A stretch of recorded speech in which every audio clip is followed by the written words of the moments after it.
What's up, fam? Hope everybody's doing fantastic out there. Today we are taking a look at a Grail knife. This is one that I have sought after for a little while, and just finally decided to make it happen here at Blade Show Texas this past weekend.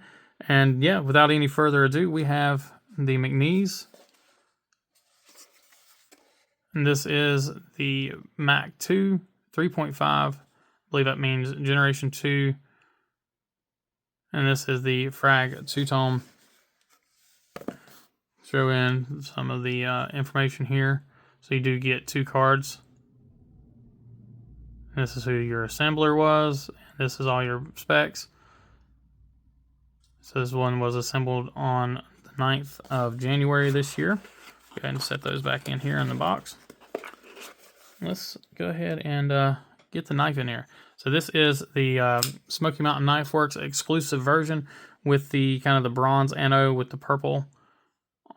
Just gorgeous, gorgeous knife. I love this thing. I'm going to gush a little bit about it. This is one that I've wanted for a little while, and then I guess fortunately and unfortunately for me, friends have them, and I've gotten to handle them quite a lot, and that just makes it all the harder to not have one. So finally adding one to my collection was a very, very pleasant thing. So as the name suggests, we are looking at a 3.5 inch blade, 7.6 overall, and 4.3 ounces. So really nice weight on this one. Magna Cut 63 to 64, and price point you're looking at $595, and they do go up from there. So inlaid versions and other things are going to be a little more on the high end, creeping up over the $600 mark. And then of course, Dama steel and so on and so forth, you just kind of keeps climbing from there. Smooth thumb studs, which I usually don't like, here they work, and I'm not mad at it. I actually like them. Would I have preferred them to have a little bit of texture to it?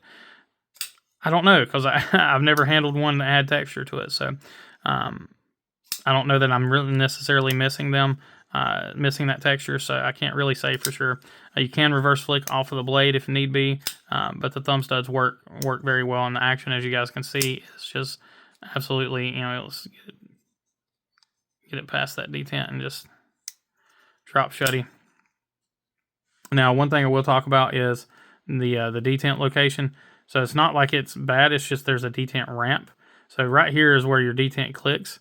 So once you break your lock, your detent hits right there. So it's not far, but there is a ramp, and the ramp doesn't end until about right there. So that's where it kind of looks like, just a second ago, it kind of looked like I was struggling a bit and double clutching, but it is just because of that detent ramp. But if you get it past that ramp, this thing just drops like it. I mean, it's just really, really, really nice action. I think it's funny. Rob and he and Rob have a kind of a thing going back and forth about putting skiffs in here, and Rob swears it makes a difference, and he says it doesn't. So it's just funny. I actually got to catch a little bit of that at Blade Show, them kind of going back and forth a bit. Really, really funny stuff. So we may check and see at a later time if I have a set of skiffs that will fit this thing. I'm sure Rob will be able to tell me exactly which ones they fit, but I may have them. I may not. I don't know. But I have no issues with the action whatsoever. So let's go ahead and jump in our close-ups. We'll finish up this overview here. So again, a really beautiful bronze or gold anno here with the purple, that kind of that flat purple. Of course, T8 hardware all the way around, lanyard hole, open pillar construction. That purple anno does carry on throughout the knife here. Purple all over the pocket clip. Again, that really nice flat purple. I'm not super crazy about the pocket clip. I do know that they make lynch clips for this. I'll just have to see about getting an anode purple to match, but I do know that the lynch clips work way better. This one doesn't work bad. It's a little on the tight side, and then when you add the frag into that, it does make it a bit of a pocket ripper. So I will probably change over to a lynch clip on this. But go ahead and take a look at the blade itself. So you have the USA there, Magna Cut F this side you have the Mcnees PM.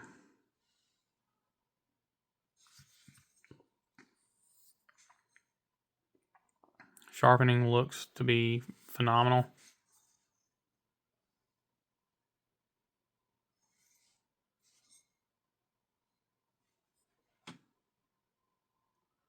Tip is you got just a little steeper grind here on the clip side versus the show side, so you guys can see that there. Plunge grind is pretty good actually, but there's no sharpening choil to speak of. But you do, well, I don't know, there kind of is. You do still have room for sharpening though, because your plunge grind ends pretty early, so your plunge grind ends right there where my thumbnail is, right there where my fingernail is. So you do have, you know, some space there for sharpening. Edge on this thing is ridiculously good. I mean, it is tacky, very, very tacky edge. Lockup is phenomenal. And it is no lock bar insert, so it is a carbonized lock face. Centering is spot on. So, just I really, really, really like this knife. I've had a hard time putting anything else in the pocket, quite honestly. Ergonomics on this thing are very good. I'm not going to lie, I would have preferred I think they call it the sine wave pattern, milling pattern. And Smoky Mountain released that like a day before the show, so they didn't have them at the show. And yeah, I went by the store on the way home, and they had them there on the counters. So it's kind of gut wrenching a little bit to see that, but you know, I may go ahead and pick that one up and you know, sell this one, just to kind of, you know, just take a little bit of a loss and get the exact version that I was wanting. I don't mind frag, but it's definitely not my favorite handle milling pattern. But that being said, it doesn't really affect how it feels in the hand. You do get plenty of grip off of that. The jimping is big and super functional and just built to put in work. The pocket clip, do I really feel the pocket clip? I feel it, but it's not going to really create a hot spot from what I can tell. It doesn't seem like it's going to cause an issue, and I definitely know it won't once I do the lynch clip. The only spot I can really feel the clip is right here on this bottom edge of the clip right there. It feels like I can feel it hitting right inside the inner palm of my hand. But getting a real heavy grip on it, it works. It's nice and thin, but not too thin. It's got plenty of height to it. The finger choil is big enough for, you know, exactly what it's meant to do. So you kind of have a double choil. So you got this little bit right here for your index finger, and then your middle finger is meant to wrap in right underneath it, and it does just that. And you're able to get tucked right up in on the blade. And you don't have a finger choil, but you're able to get right up on that blade because of how that handle is designed. And then you're able to get into all of this blade without having to worry about, you know, a finger choil being in the way. And that's where you get that really good blade to handle ratio.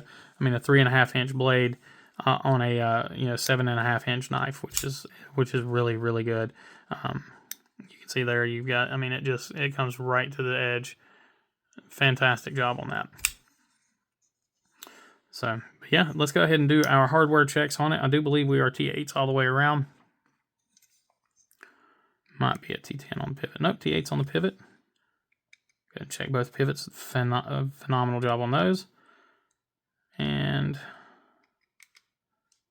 clip side hardware, it's done well. Show side hardware, done well. I mean, I wouldn't expect anything less out of a $600 knife, but very nice to see that performance machine aspect of it is indeed there. Having those screws that are trying to grab a hold of the screwdriver really is nice. And again, just a beautiful knife. Great job on this one. And yeah, so anyway, I appreciate each and every one of you. As always, please remember to be nice, be humble, and be EDC. Y'all take care.